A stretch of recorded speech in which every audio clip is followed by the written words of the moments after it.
মোটামুটি তেমন প্রস্তুতি এখন বর্তমান যে গভর্নমেন্ট যারা আছেন, আমার কাছে মনে হয় তেমন সংস্কার খুব প্রস্তুতি নিয়েই তারা সরকার আসেন নাই, আমার কাছে যেটা মনে হচ্ছে, তাই না? সংস্কার এসেনশিয়াল, সংস্কার লাগবে।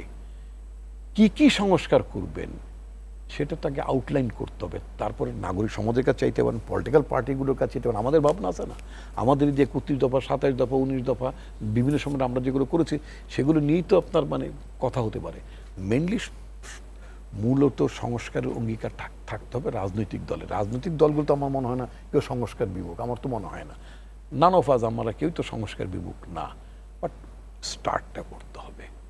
এটা নিয়ে কোনো মানে আপনার ভিন্ন মত নেই আমি মনে করি।